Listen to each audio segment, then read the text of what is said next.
So alrighty guys, I figured I'd make a video of one of the next projects to come here. And the next project, and this one especially got me near and dear to my heart, which is going to be the Little Mule. And you may be going right now, Steve, we just saw the video of you playing in the mud with this truck. And believe me, this truck runs great.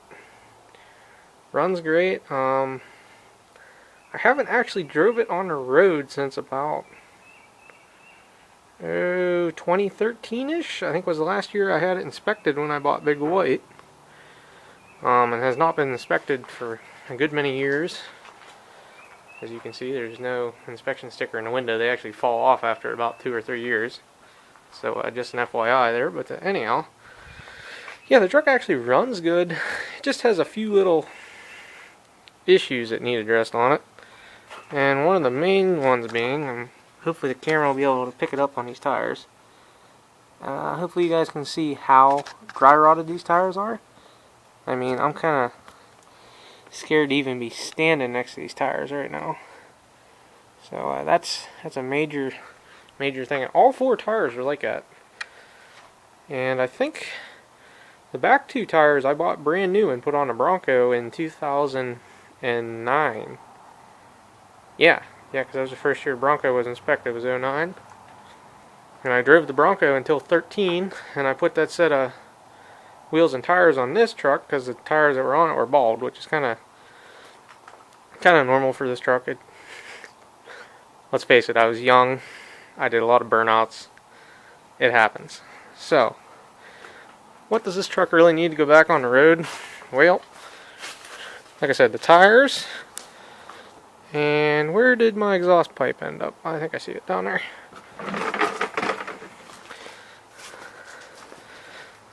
The exhaust is actually broke off on the back of the muffler on the passenger side. Yes, the driver's side pipe is still down there. You guys are upside down right now, but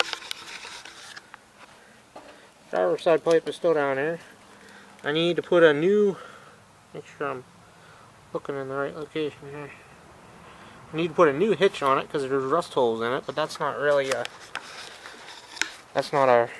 requirement to get it inspected. That's I want to actually do something with the truck once it's on the road.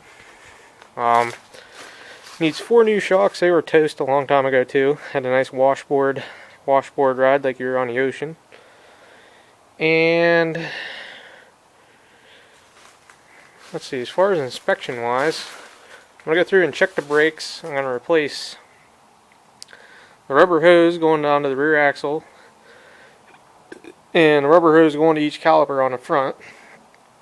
Because the front ones, if you turn the wheels full lock to lock, they actually have a little bit of rub spots on it because these tires are just a touch too wide.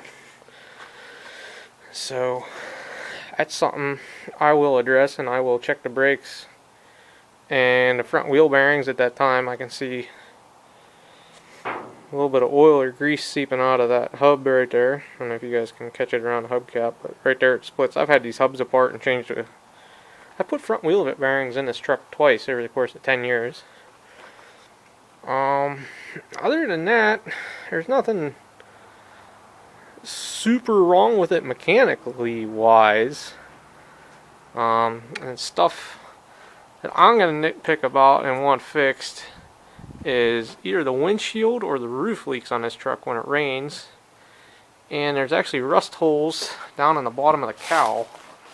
This truck come from Florida and it's sat outside its whole life, so something I'm going to pull apart and fix right. I did a half-ass fix with Expandafoam in high school, which, you know, was not a real good thing, but it kept my feet dry then. So I'm going to do that. And as far as the roof leaking, I always thought it was the visor, but I pulled this visor off a couple years ago and I siliconed the crap out of the screws and where the visor mounts on. And I'm 98% certain it's leaking in around the windshield. What I need to do is I need to pop this chrome trim off. And to do that, and to do it right, I'm going to have to pull this visor off, which Actually, see, I pop riveted this one because I thought that was a problem too. If I pop riveted it in a couple places, it would seal it up better, but that turned out to be not so much the problem. But anyhow, that's something I'm going to have to do. Look at the holes in the cowl. I don't remember. I'm sure they got worse. Because obviously rust doesn't get better with time. But yeah, I mean, the running gear and everything is pretty solid. I am going to fix the emergency brake cables are held by bungee, rubber bungee cords in the back, and that's why the emergency brakes kind of work on flat ground. What I'm going to do is I'm going to pull the cable clamp off of the Bronco, because my Bronco, let's face it, it's going to need loads and loads and loads of body work before I could ever drive it on the road again. So pull the clamp off of that, either that or I'll go to the U-Pull-It yard one day and grab that. And what I would have loved to do to this truck is to put like a 4-inch suspension lift on it, just because everything in the suspension is worn out with this truck. I'm guessing this truck has about 507,000 on it roughly. It's a speedometer, it only goes up to 100,000. I've seen it turn over twice. And twice? I know I turned it over once. You know, I'll go with once for sure. That's what I remember. But for me to drive this thing in the summertime, the other thing I'd have to do is work on the AC. And the last time I tried to charge it, let's see, where's the port at? I think it was right here, but this Schrader valve was leaking. That's where the Freon was coming out the last time I tried it. But I haven't tried that in about 10 years. Again, I was younger, I didn't need air conditioning, didn't care about it. So work on that. I think this has a battery. Oh no, it does not have a battery hold down. I can fix that too. And I see I'm missing the plastic coupler back here on this headlight. See, this bulb's just actually floating here.